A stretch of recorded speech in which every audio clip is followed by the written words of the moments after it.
Assalamualaikum warahmatullahi wabarakatuh. Halo sahabat Broman, saya sangat senang sekali karena dapat menghadirkan program terbaru dari Broman, yaitu Broman Talk Show.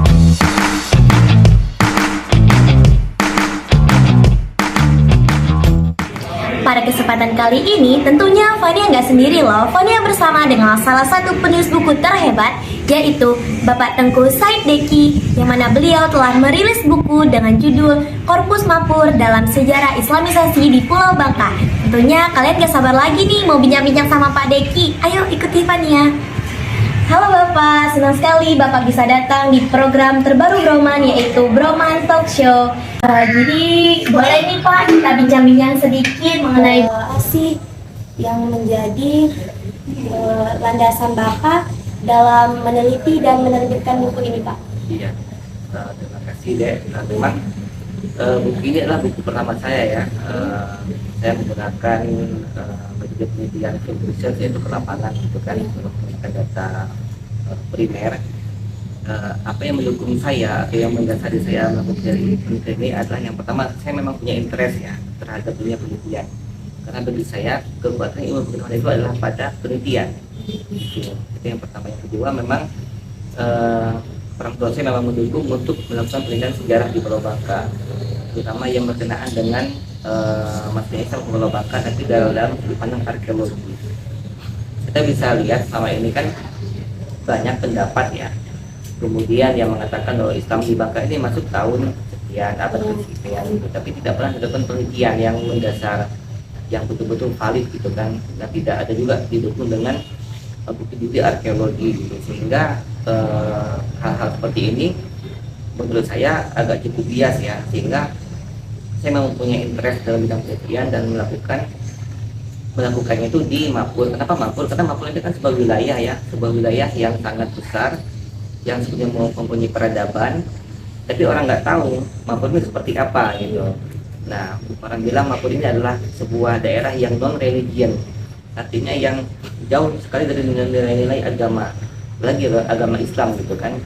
Di sini tempatnya disebut Garden of Mystic gitu kan, kebun mistik ataupun tempat-tempat ilmu hitam, para dukun berkumpul di sana gitu kan. Sehingga perspektif orang luar, bahkan orang bukan sendiri, menganggap Mapur adalah sebuah wilayah yang negatif gitu. Padahal seperti itu dalam hasil penelitian saya 8 tahun yang lalu. Baiklah, jadi itu adalah perkenalan singkat kita dengan Bapak Deki ya. Jadi kita di sini mau ngulik lebih dalam lagi nih Pak tentang isi buku yang Bapak terbitkan ini. Kalau boleh tahu nih Pak, dari berbagai studi yang Bapak gunakan untuk penelitian buku ini, apakah Bapak bisa jelaskan sedikit bukti atau referensi yang Bapak gunakan untuk studi filologi dan inskripsi? Iya. Perlu kita ketahui apa sih itu filologi ya? Filologi itu kan ilmu atau studi makanya tentang naskah kuno. Di situ ada dua lagi, tentang apa itu studi tekstologinya, tekstualnya, maupun studi kodikologisnya dalam bentuk-bentuknya gitu kan. Jadi ilmu filologi adalah ilmu yang mempelajari naskah kuno gitu. Nah, dalam Mapur ya, itu kan memang mereka mempunyai naskah filologi dan ditulis dalam sebuah kitab bernama Alam Sesiman, Alam Sepungkal. Jadi Mapur itu kita harus memahami itu secara komprehensif. Kalau sekarang kan Mapur itu menjadi sebuah abandoned area, sebuah area ataupun daerah yang ditinggalkan. Nah, kemana orang Mapur itu sendiri? Orang Mapur itu kemudian terpecah menjadi beberapa sub etnologi ya. Kemudian dia ke Arabik, kemudian dia ke Pejem, kemudian dia juga ke Mengkubung gitu kan, dan juga beberapa daerah lainnya. Itulah penyebaran dari etnis orang Mapur gitu kan. Nah, tapi dulu kalau kita berbicara Mapur itu adalah satu kesatuan wilayah. Dari daerah Mapur itu sendiri sampai ke Saren, kemudian Simpang Tiga, sampai ke Benak dan Airabik gitu kan. Itu adalah sebuah wilayah hutan Mapur gitu kan, yang memang secara geografisnya itu adalah hutan lebat pada zaman dulunya. Nah, sekarang kalau kita ke Mapur itu nggak ada lagi orang Mapurnya, mereka udah pindah kemana-mana, tinggal daerahnya gitu kan. Yang banyak sekarang diisi yang kita sebut sebagai urban Malay, itu orang-orang pendatang dari mana-mana gitu. Jadi juga ada orang Cina, orang Jawa, orang pendatang dari daerah luar di Pulau Bangka gitu. Itu ya jadi Pak. Iya, nah begitu terkait dengan filologi tadi, memang banyak orang tidak tahu bahwa Mapur itu adalah mempunyai legasi ya, artinya mempunyai warisan berupa filologi, baik itu filologi yang bersifatnya itu dokumentasi yang sifatnya itu naskah, maupun bersifat mantra ya, mantra yang tertulis dalam sebuah wafat gitu kan. Nah itu juga kita sebut dalam filologi gitu, filologi.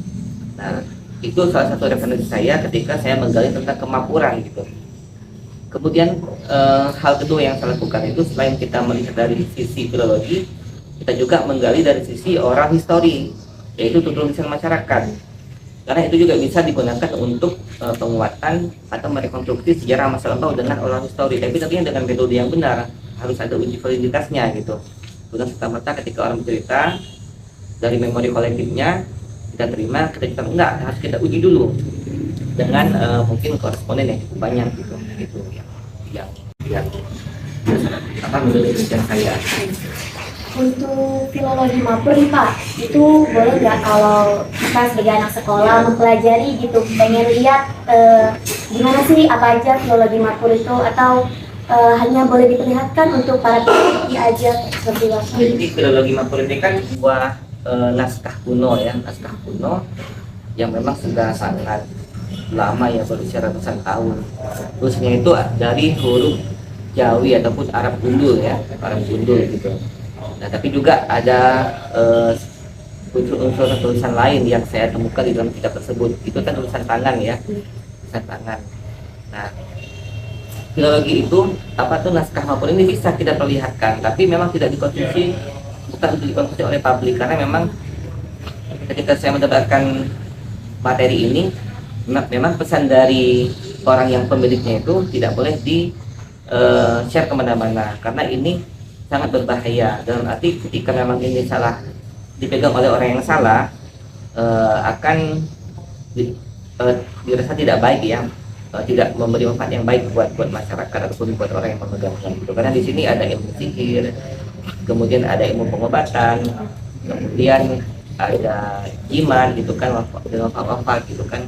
Tapi hal-hal yang juga ada tentang ilmu falak gitu kan, ilmu tentang perbintangan, tentang ramalan, tentang hasil panen gitu kan, kemudian tentang penyakit gitu kan, dan juga tentang ilmu pengobatan tradisional Mapur gitu, yang dari obat-obatan, dari tumbuh-tumbuhan dan bunga-bungaan. Jadi buku ini adalah kompilasi dari pengetahuan atau knowledge orang masa lampau. Jadi buku ini macam-macam isinya, dan ini adalah salah satu materi yang luar biasa gitu. Bisa kita pelajari secara saintis dan akan memberikan dampak ilmu pengetahuan yang luar biasa buat kita. Namun memang tidak boleh serta-merta digarap begitu aja. Menurut saya untuk membaca itu kan kita perlu juga pengetahuan, karena ini Arab gundul, tulisan Jawi, kita harus menguasai dulu bagaimana cara membacanya, kaidahnya, karena sudah banyak kode-kode gitu. Jadi kalau kita salah baca nanti salah interpretasi gitu. Apalagi kalau maaf kata, kalau sebenarnya itu ada magical ya, magical speech, yaitu kata-kata magic yang mungkin bagi orang yang percaya diyakini itu akan berdampak pada dirinya ataupun orang lain gitu kan. Nah kita kan tidak boleh menggunakan sihir ataupun mempublish hal seperti itu. Ini kan secret ya, rahasia, karena kalau bahasa Mekah ini adalah hanya perkakas orang zaman dulu, harus kita jaga, jangan kita publish mentang-mentang kita misalkan mau penelitian, kita mau membuat film dokumenter, kita mau bikin apalah jurnal gitu kan, itu kita harus punya code of conduct-nya, artinya kode etiknya. Bagaimana sih kita menghargai perkakas orang dulu itu, kita tampilkan secara ilmiah tapi tidak kita kupas secara tuntas, karena ada kata-kata kunci yang perlu kita rahasiakan, jaga kerahasiaannya gitu. Nah, Mapur ini selain dikenal sebagai dihuni dengan orang Lum, juga dikenal oleh masyarakat dengan magicnya yang sangat kuat ya Pak. Iya. Bahkan dikenal dengan praktek perdukunannya yang sangat hebat gitu kan. Tentu ini jauh sekali dari citra Islam Pak. Pada buku yang Bapak tulis ini, saya menemukan pendapat baru bahwa Mapur telah lama bersinggungan atau berinteraksi dengan proses Islamisasi. Ini bisa Bapak ceritakan sedikit bagaimana? Memang Mapur ini salah satu universitas kehidupan ya kalau saya sebut. Dia merupakan sumber knowledge yang luar biasa. Jadi Mapur memang digambarkan orang sebagai sebuah tempat yang sangat rahasia, kemudian magicnya tinggi, tempat praktik perdukunan yang luar biasa. Tapi memang saya namanya dukun. Tapi selama saya penelitian, saya tidak menemukan dukun yang memang punya niatan yang jahat untuk menyakiti orang. Jadi Mapur itu memproduksi ilmu asal namanya. Kalau kita lihat di makanya kan ada namanya ilmu asal. Ilmu misalkan orang sakit kanker di asal ya, didoakan pakai ilmu Mapur itu sembuh. Nah, tapi mereka tidak pernah mengizinkan ilmu itu juga untuk menyakiti orang lain. Jadi memang dukun-dukun di sana, kita kan kalau secara semantik kan nyebut dukun itu kan tabib ya. Tabib sebetulnya orang yang mengobati. Tapi dalam konteks kita sebagai orang Melayu di Bangka Belitung, orang yang bisa mengobati disebut orang pintar. Tapi dalam kita kan disebutnya di dalam lokal kita kan disebutnya dukun kan. Padahal dukun itu sebenarnya kan mempunyai makna yang negatif. Tetapi memang dalam program kita sehari-hari, orang yang bisa mengobati disebut dukun. Padahal belum tentu dukunnya itu dalam konteks negatif gitu kan. Nah, di Mapur memang banyak dukun A, B, C, D, E gitu kan, profesinya masing-masing. Tetapi tidak pernah saya temukan dukun A ini khusus menyakiti orang, membunuh orang atau membuat rumah tangga cerai-berai gitu, enggak. Dia khusus memang untuk menyembuhkan penyakit yang dia mampu gitu disembuhkan dari ilmu-ilmu yang mereka punya gitu. Tetapi memang saya tidak menemukan juga bahwa memang profesi dukun di sana itu memang secara khusus bertentangan dengan ajaran mereka. Karena orang Mapur itu kan prinsipnya itu lurus hidup, bengkok mati gitu. Kalau lurus itu artinya mereka tidak boleh melakukan pelanggaran terhadap hukum adat ya, tidak boleh membunuh binatang dengan alasan tidak jelas, kemudian tidak boleh minum minuman keras, tidak boleh berbohong, tidak boleh membakar hutan dengan tujuan untuk membuat ladang dengan motif yang serakah isinya gitu. Itu nggak mereka benarkan, sebenarnya mereka atur dalam kode kontak ataupun pada larang mereka gitu.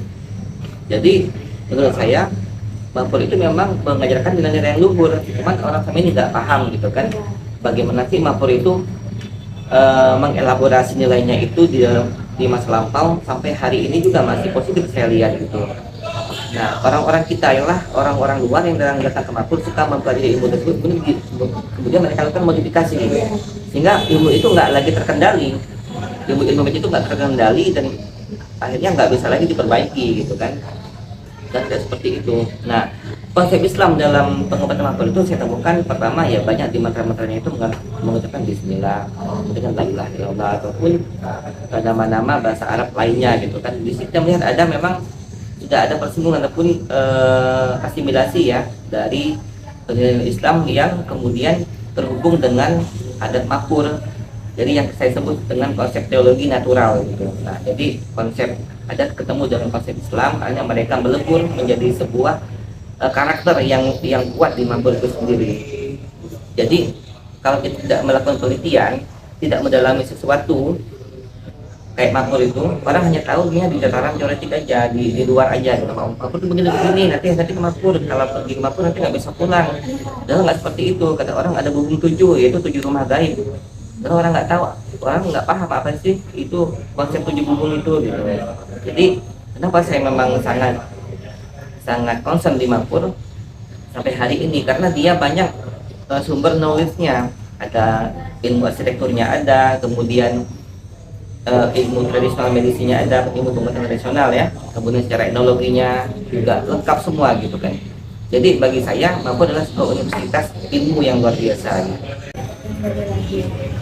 Baik Pak, ada bagian menarik nih dari buku Bapak yang saya baca gitu kan.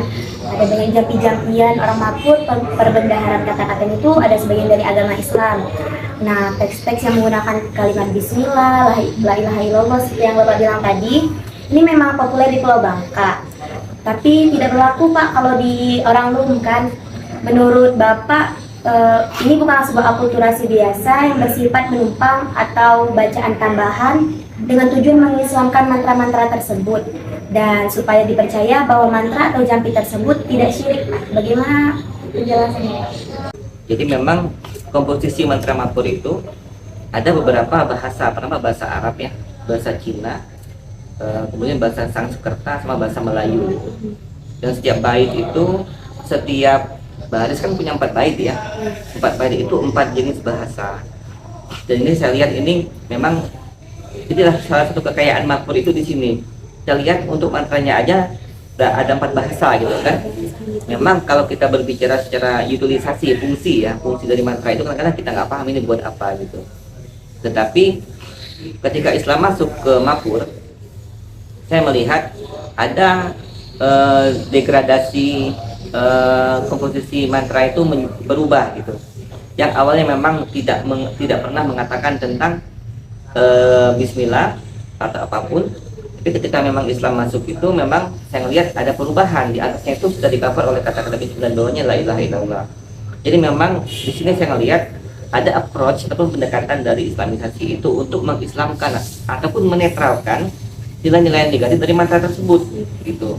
Biar apa, mengajak para pelaku mantra tersebut, mungkin dukun ya bahasa kasarnya itu, untuk beragama Islam gitu, atau untuk mengenal Islam gitu. Intinya jika memang sebuah mantra itu ada kekuatan ya negatif, dengan ada kandungannya, dengan adanya bacaan Bismillah di awal, ditutup dengan mungkin la ilaha illallah di akhir, jadi semuanya itu jadi hilang mantra negatifnya, kekuatan untuk sesuatu yang jadi hilang gitu kan. Nah, jadi memang saya lihat di situ kekuatan mantra mapur itu hilang ketika Islam itu memang sudah mengcover di awal dan juga di akhirnya gitu. Nah, jadi ada memang saya lihat studi filologi di mantra mapur itu yang disebut mereka itu jampi atau wafak ya, yang mereka taruh di pinggang, di kantong celana ataupun di atas rumah, itu memang mengandung nilai-nilai Islam yang memang sudah campur baur, dan memang kadang-kadang ini saya melihat sudah terlalu akulturatif ya, sehingga kadang-kadang kita nggak tahu lagi ini buat apa gitu. Perlu kita ketahui bahwa mantra-mantra mapur itu tidak hanya mereka lakoni untuk mereka jadikan jimat di kantong ataupun di baju ataupun pas bepergian ataupun ditanam di bawah tiang rumah. Tapi kalau secara arsitektur ya, mapur itu kan punya konsep bubung rumah ya, namanya itu secret fix, artinya bubung rahasia, rabung rahasia ya, atau rahasia. Di atas atap itu biasanya mereka sumpalkan kain-kain hitam ataupun putih, bulu-bulu binatang dan juga jimat-jimat tadi. Untuk apa? Untuk maintenance-nya gitu, untuk menjaga mereka dari sihir, menjaga mereka dari bencana alam, dari gangguan jin dan dari penyakit. Nah, jadi mantra-mantra tadi banyak fungsinya meskipun mereka sendiri tidak paham gitu kan.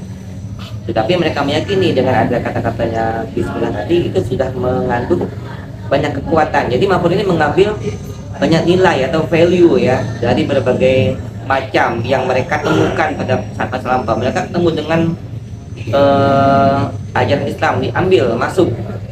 Mereka yakin ini akan menjadi menambah kekuatan dari mantra itu sendiri gitu kan. Meskipun sampai hari ini memang kalau kita lihat dari sisi studi spiritualoginya, mereka kan memang tidak mengimani Islam secara kafah ya, tidak. Tapi mereka percaya tentang agama Islam karena mereka percaya juga ada Nabi Muhammad gitu. Tapi di Mapur juga kita harus lihat bahwa mereka ini ada mispersepsi dari awal tentang agama Islam. Jadi mereka percaya bahwa mereka tuh punya syahadat, mereka itu adalah asyhadu alla ilaha illallah Muhammad, salawatnya alim ya Muhammad. Di sini ada mispersepsi di sini gitu. Jadi mereka bilang Muhammad pun boleh datang kepada kami, tapi jangan membunuh Muhammad kami. Jadi mereka bilang mereka juga punya Muhammad. Padahal Muhammad cuma satu sebenarnya, itu Nabi Muhammad SAW. Tetapi karena ada mispersepsi dari awal, karena mereka dulu ketika mereka dari Cina ya, dari Indochina sana terdampar di Pulau Bangka. Jadi ceritanya itu kan abad ke-9 ke-10 mereka itu kan diserang oleh Anames ya, dinasti Nguyen di Cina sana. Nah, karena mereka jadi Cina ataupun negeri Campa dulu kan negara yang multi monarki gitu kan. Nah, di sini mereka bersinggungan dengan para penyebar agama Islam di pesisir pantai. Kemudian ternyata lambat laun ada salah satu kerajaan yang memang menyukai tentang agama Islam. Akhirnya mereka mungkin ada yang memeluk Islam tapi belum dalam gitu. Nah apa tuh ya, tentara Anamis tadi nggak seneng, hanya mereka diserang gitu kan. Perlu juga kita ketahui bahwa negeri Campa itu adalah negeri maritim yang besar. Jadi setiap kerajaan itu punya kapal yang besar. Ketika mereka diserang, mereka lari menggunakan kapalnya terdampar di Pulau Bangka gitu. Saat itu mereka dalam ketakutan, trauma, sehingga nilai-nilai Islam yang mereka pelajari tadi hilang gitu, ataupun mereka tidak sempat untuk mengembangkannya karena mereka tidak punya imam, tidak punya figur gitu kan. Sementara waktu mereka di Indochina sana juga, di negeri Campa, mereka hanya baru mengenal nama Fatimah, nama Muhammad, nama kota Mekah. Jadi baru tokoh-tokoh Islam yang mereka kenal. Mereka belum belajar sembahyang, ngaji, sholat, puasa dan lain belum. Jadi baru tahap awal aja. Makanya saya tidak menemukan bentuk peribadatan orang Mapur itu seperti orang Islam, sholat, ngaji, puasa, enggak. Tapi akhirnya mereka kenal dengan Nabi Muhammad, mereka kenal dengan Fatimah, mereka kenal dengan Masjid Ali bin Abi Thalib pada Masyar. Dan ini termaktub di dalam funeral speech-nya, yaitu pidato kematiannya ataupun talqin kalau kita orang Islam kan di sini kan. Nah, di sini saya melihat ada sisa-sisa nulis mereka masa lampau yang masih tersimpan di dalam memori kolektif mereka, akhirnya dimasukkan ke dalam pidato kematiannya ataupun ngeratap kalau orang meninggal gitu kan, sebutnya ngeratap gitu. Nah, di sini saya melihat ada sisa-sisa nilai Islam berupa tokoh-tokoh Islam yang mereka percayai. Mereka bilang kan di akhir mantra itu, jangan belok ke kiri, itu jangan orang kafir. Jangan belok ke kanan, itu jangan orang Islam. Tapi lurus aja, nanti kamu ketemu dengan Fatimah, ada sebut makper, itu Umay Fatimah. Nanti kamu masuk dalam kelambu Umay Fatimah katanya. Dan Masjid Aki Ali bin Abi Thalib. Nah, kan kita lihat ada mispersepsi di sini. Lurus itu kan yang sebenarnya jalan orang Islam gitu kan. Tapi kenapa jangan ke kiri, jangan ke kanan? Berarti kan mereka menganggap ada tiga arah gitu kan. Ke kiri jangan, itu juga orang kafir, ke kanan orang Islam. Mereka harus lurus. Nanti mereka akan ketemu dengan leluhur mereka, itu Aki Anta gitu. Mereka akan dijemput oleh burung merak berbulu emas dari Gunung Maras gitu. Makanya orang Mapur itu kalau meninggal diarahkan ke Gunung Maras gitu. Jadi itu konsep studi spiritualogi mereka gitu. Ini menurut Bapak nih, apa yang membuat Islam bisa diterima oleh orang dulu di ranah Mapur, Pak? Ya, kalau dulu kan para pendahulu kita kan orang-orang Sufisme ya, yang mengajarkan Islam itu bukan dengan sholat, ngaji, sembahyang dulu, tapi dengan ketauhidan. Konsep mereka tuh tauhid, yaitu mengenal Allah dulu dengan ilmu ma'rifat ya, ma'rifatullah gitu kan. Sehingga orang mengetahui konsep ketuhanan seperti apa, konsep ketuhanan itu, dan mereka memang meresapi di dalam dirinya. Jadi kalau pendahulu dulu, karena mereka sufi ya, mereka mengajarkan Islam itu dengan cara pengenalan akan Allah itu sendiri gitu kan. Jiwanya mengenalkan sifat-sifat Allah seperti apa gitu kan, sehingga orang itu merasa yakin akan kebesaran Allah gitu kan. Nah, lambat laun baru mungkin belajar fikihnya, tapi untuk awal itu konsep ketuhanan yang diajarkan, konsep ketauhidannya gitu kan, kesufiannya itu yang berhasil yang membuat Islam itu diterima dengan damai oleh orang Mapur. Meskipun sebetulnya kalau saya bilang ya, Mapur ataupun Islam masuk Mapur itu tidak serta-merta diterima, karena ada proses yang begitu panjang ya, begitu hebat penafiannya ataupun penolakannya. Tapi memang, dan juga kita lihat di sana pendakwahnya itu nggak pernah selesai. Ketika dia mendakwah, habis itu dia pindah lagi ke daerah lain, karena dulu kan memang hutan lebat ya, hutan lebat, sehingga tidak pernah selesai gitu. Dan ini juga membuat pemahaman orang Mapur dari Islam itu nggak kafah, nggak sempurna gitu. Karena dakwah Islam itu nggak selesai gitu, nggak menjadi intinya gitu. Hanya membahas pengetahuan ritualnya aja gitu ya? Enggak juga, tapi karena memang prosesnya kan memang butuh waktu panjang ya. Sementara secara geografis Mapur itu kan hutan lebat ya, dulu itu kan tempatnya itu mereka kan tempat tinggalnya kan di gunung-gunung, orangnya pun nggak terlalu banyak.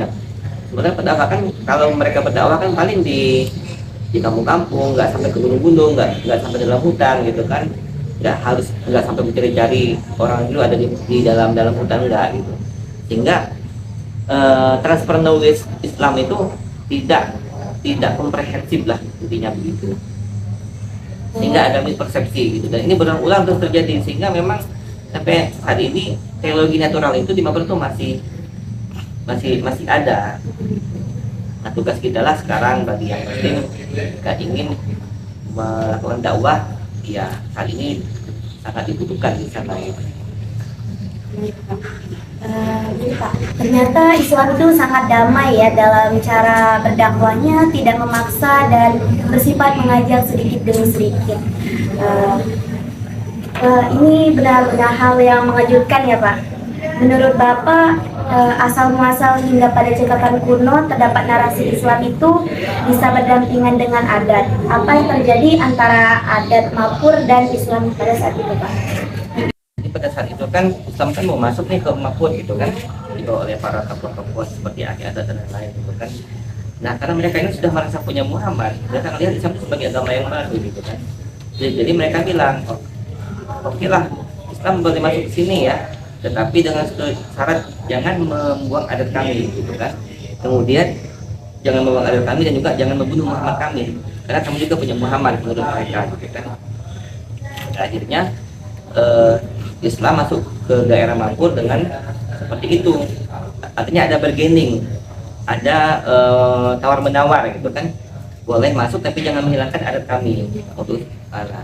Nah, sekarang kita bisa melihat bahwa di Mapur itu ada nilai Islam, ada juga nilai adat yang kemudian bercampur baru menjadi satu gitu.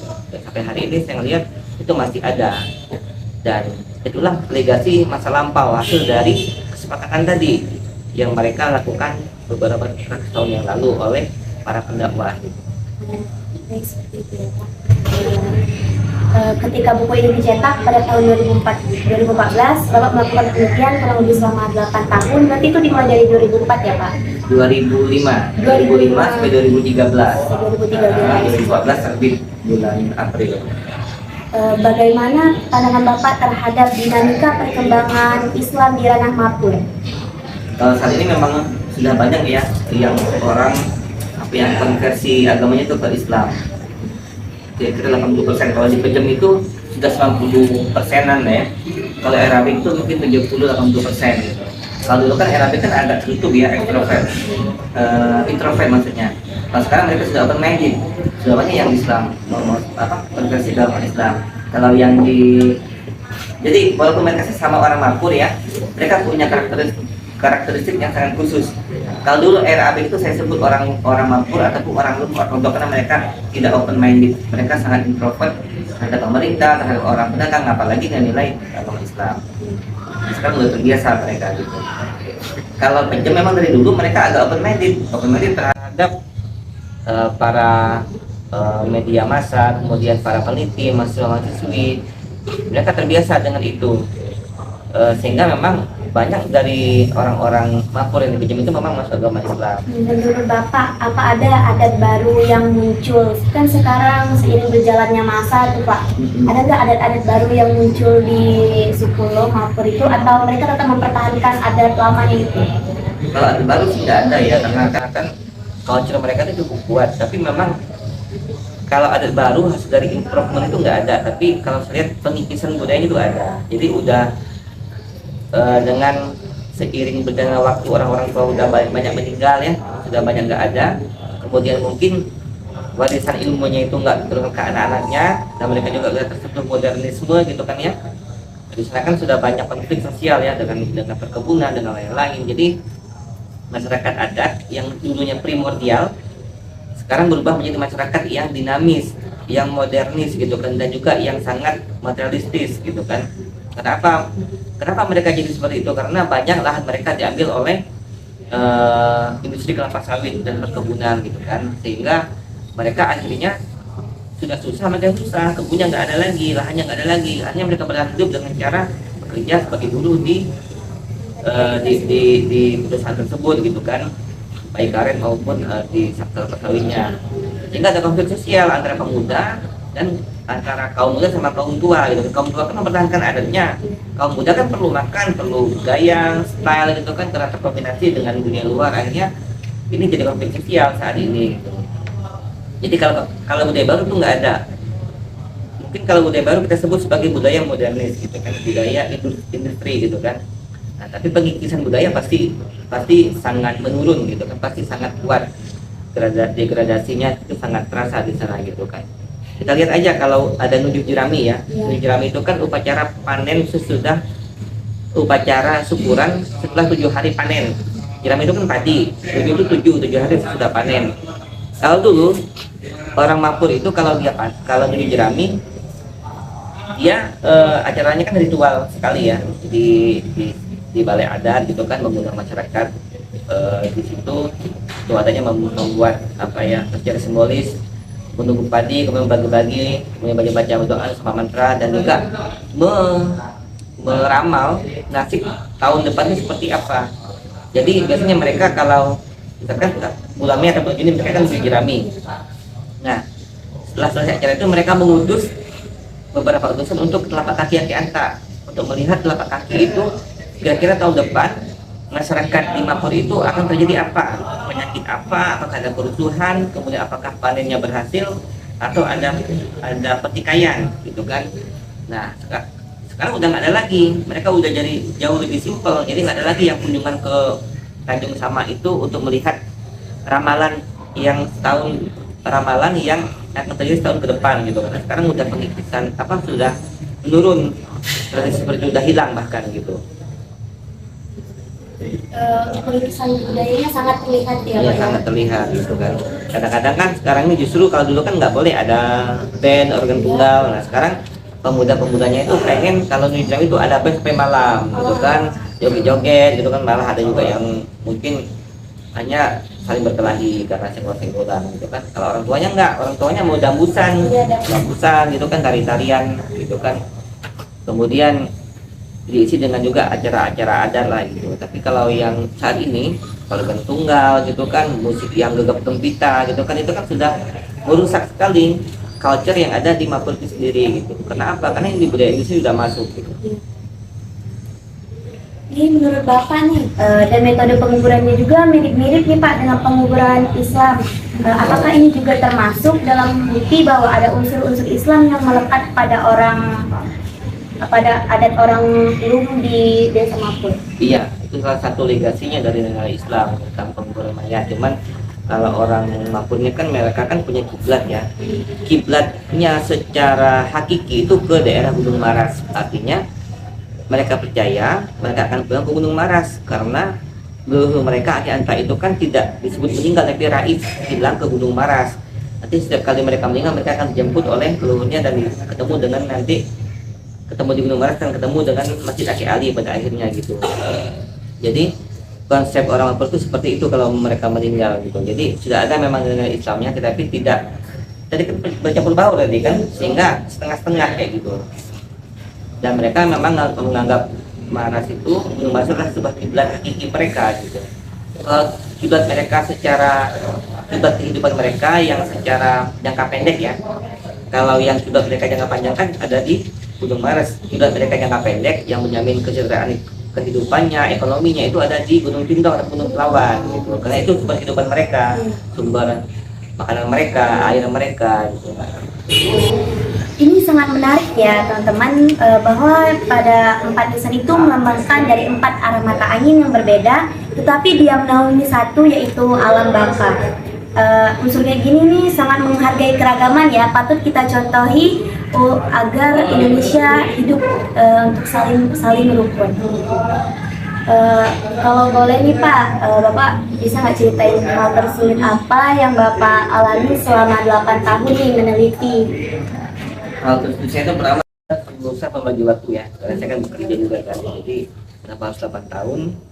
Karena saya harus memanage waktu saya. Ini yang pertama. Yang kedua, karena saya biasanya kan ilmu ekonomi ya, jadi ketika saya ambil sejarah, saya harus belajar lagi tentang sejarah, belajar arkeologi, belajar filologi, belajar antropologi, sosiologi, inskripsi, epigrafi. Jadi banyak hal yang harus saya pelajari dalam 8 tahun saat itu. Jadi itu membuat hal sulit bagi saya. Kemudian karena saya tinggal di Bangka, saya jauh dari para ahli, para pakar, sehingga saya harus ke Jogja ketemu dengan para profesor, saya harus ke Jakarta dengan para profesor, ke Palembang ketemu dengan para arkeologi, bekerja sama.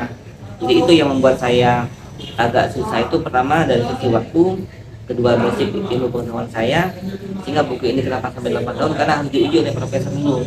Kalau memang mereka sudah firm, sudah oke, nah baru diterbitkan kemarin itu. Jadi hal seperti itulah pentingnya waktu ya. Yang kedua juga dana, karena membuat penelitian ini kan panjang ya.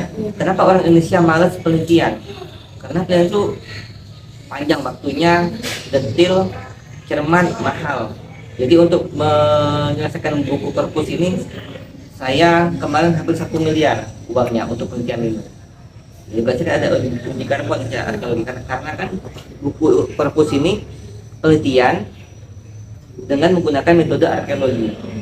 Jadi memang agak panjang ceritanya, agak panjang, agak mahal, dan memang banyak biaya yang dibutuhkan. Apalagi kalau kita harus terbang ke sana kemari kan ya, tentunya membutuhkan sumber daya atau material yang luar biasa gitu. Tapi alhamdulillah buku ini bisa sampai selesai ya, maksudnya bisa menjadi sumber referensi bagi para peneliti yang memang mau melakukan penelitian lebih dalam gitu. Bagaimana nih pendapat Pak Deki tentang kenapa sih Mapur Selam ini dianggap sebagai penutup dari rangkaian mapur-mapur lain? Ya karena kan dulu mapur itu kan memang ada 7 macam ya. Mapur Thai yang pertama, mapur Thai itu mapur pertama yang paling tua. Habis itu mapur Pamong, mapur Kedeli, mapur Jeruk, mapur Merapen, mapur Dangkal, mapur Selam. Di akhir ini kan Selam udah mulai masuk Islam ya, maksudnya gitu kan, mulai masuk. Jadi dia menutup dari culture mapur yang mungkin tidak yang bertentangan dengan nilai-nilai Islam. Jadi mapur Selam ini adalah penutup dari ke-6 mapur yang terjadi gitu kan. Itu jadi itu periodisasinya gitu. Jadi kalau orang dulu yang menyebut kan kenapa mapur itu nggak hilang gitu, tetap disebut mapur Islam, karena mapur itu bagi mereka adalah sebuah kepercayaan, sebuah peradaban yang luar biasa. Karena kan orang mapur kan menganggap mereka kan igama mapur, mereka menyebut mereka itu punya igama, bukan agamanya, igama mereka adalah igama mapur. Jadi ketika walaupun Islam itu masuk, tetap mereka sebut mapur Selam gitu. Walaupun mereka udah berislam, kami ini orang mapur, ini mapur Selam gitu. Berarti kan kita lihat saking kuatnya mapur itu, identitas mapur itu saking kuatnya bagi mereka. Jadi ditambahkanlah mapur Thai, mapur Selam gitu. Artinya mapur itu sebuah hal yang luar biasa buat mereka gitu. Walaupun Islam udah masuk, nggak disebut orang Islam secara ini, tapi disebut mapur Islam. Kami ini orang mapur Islam, makanya mapur yang udah Islam gitu. Mungkin sampai cukup di sini Pak wawancara kita. Alhamdulillah banyak sekali ilmu yang dapat saya dapatkan dari pertemuan kita kali ini Pak. Semoga apa yang Bapak sampaikan dapat bermanfaat bagi kami semua Pak. Ya bagi sahabat Broman yang sudah nonton di rumah, jangan lupa like, comment, share, and subscribe ya. Terus dukung channel Broman untuk mengetahui apa saja yang akan kami tampilkan selanjutnya. Terima kasih. Assalamualaikum warahmatullahi wabarakatuh.